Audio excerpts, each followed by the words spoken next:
Graças e paz, eu sou Davi Silva e sejam muito bem-vindos ao nosso canal. E hoje vamos dar continuidade às igrejas da Ásia. Então fique aí no canal que hoje vamos falar sobre a igreja de Esmirna.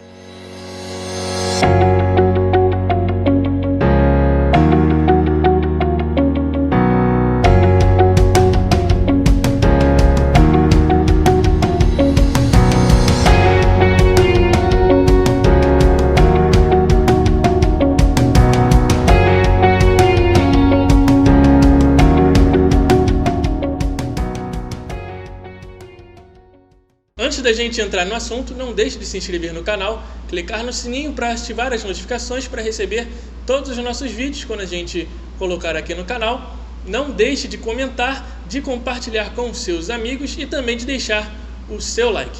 Valeu? Esmirna, a primeira igreja que não recebeu nenhuma bronca do Senhor Jesus Cristo.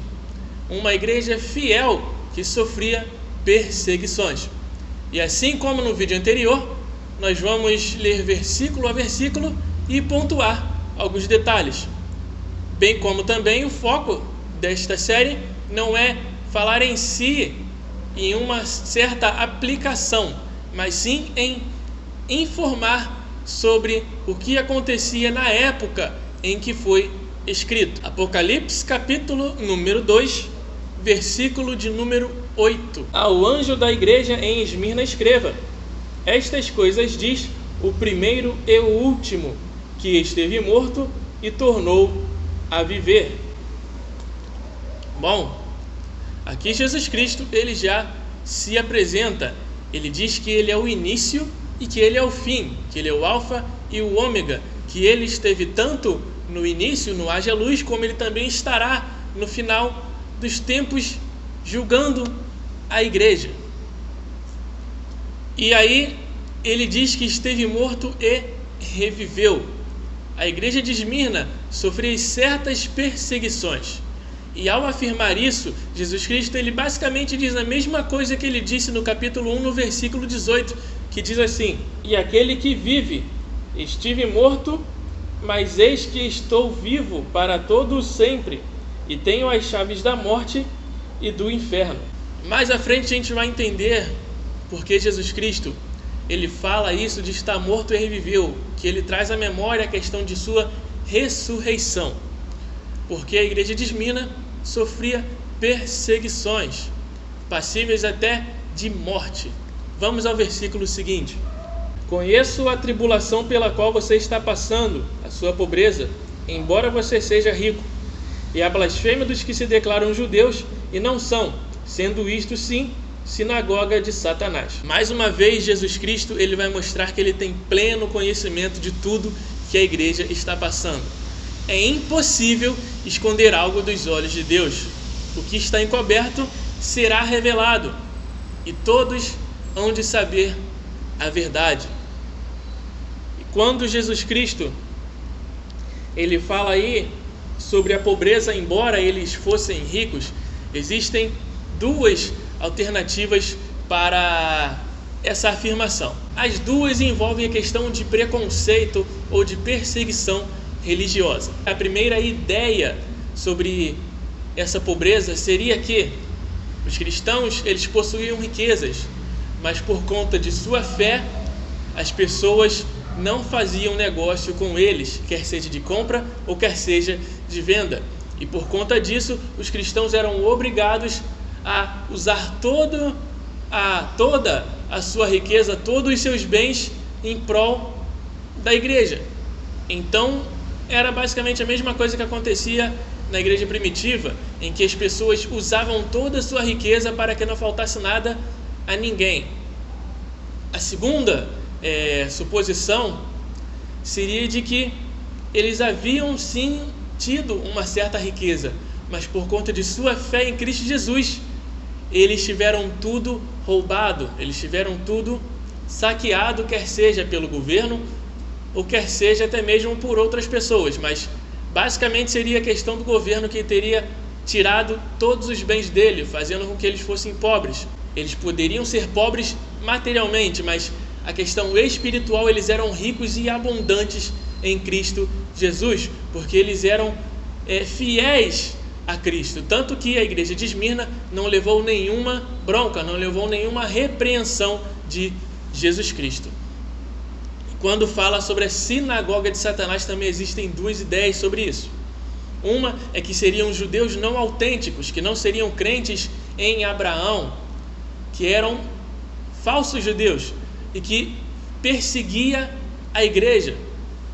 A outra ideia seria que seriam judeus, mas judeus que não acreditavam em Jesus Cristo, assim como na época de Jesus, que eles esperavam vir um Messias guerreiro, um Messias batalhador, que venceria guerras e destronaria o governo, instalando assim o governo messiânico, um governo realmente militar na terra, que era o que eles esperavam, um rei militar que chegaria e destruiria o governo romano e colocaria o povo judeu dominando o mundo.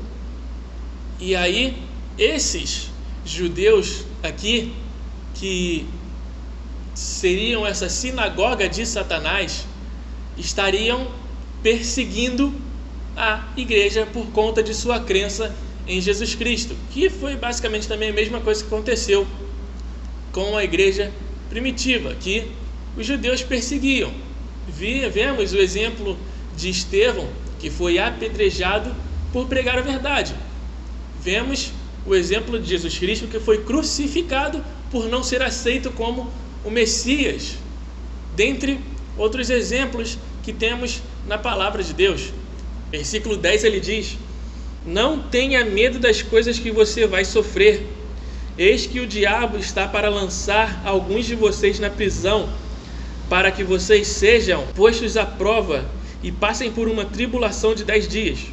Seja fiel até a morte, e eu lhe darei a coroa da vida. Aí Jesus Cristo ele já vai falar sobre o que haveria de acontecer com a igreja, que eles seriam perseguidos e seriam colocados na prisão para serem provados. Essa questão envolve até uma questão que seria de tortura. Então os cristãos seriam torturados. E neste versículo vemos que Jesus Cristo ele dá um tempo de 10 dias. Isso no caso não quer dizer que seriam 10 dias exatos, mas sim mostra que é uma coisa de um curto período, que teria um começo e que teria um fim, mas que seria completo. Então Jesus Cristo ele vai falar: vocês serão perseguidos e serão presos, provavelmente também serão torturados por conta da sua fé, mas sejam fiéis até a morte e eu lhe darei a coroa da vida. Muitos cristãos seriam mortos, seriam martirizados, assim como muitos cristãos são até os dias de hoje e continuarão sendo, mas eles deveriam permanecer fiéis porque receberiam a coroa da vida. Então, quando Jesus Cristo ele fala sobre aquele que esteve morto e reviveu, ele traz aí uma esperança que a igreja, que os cristãos poderiam experimentar sendo fiéis a Cristo, porque Jesus Cristo esteve morto e reviveu, e os cristãos ali que seriam torturados e até mortos, eles seriam mortos por um instante, mas descansariam. Mas quando Jesus Cristo viesse buscar a sua igreja, eles ressuscitariam e receberiam assim a coroa da vida, que está separada para aqueles que seguem firmes e fiéis no caminho do Senhor Jesus Cristo. Aí no versículo 11 continua aquela mesma coisa que mostra que o Espírito participa da profecia, que ele mostra, que ele diz falando: quem tem ouvidos ouça e que o Espírito diz às igrejas. Porém, tem algo a mais, que seria a promessa, a recompensa, vamos colocar assim. Ao vencedor, de modo nenhum sofrerá o dano da segunda morte. Então, de forma alguma, aquele que permanecesse fiel sofreria o dano da segunda morte, que seria o juízo, a condenação. Então, de maneira alguma, aquele cristão que permanecer fiel a Cristo sofrerá o juízo, sofrerá a condenação eterna, que é a segunda morte. E assim terminamos. Fique com Deus e até a próxima, se assim Deus permitir.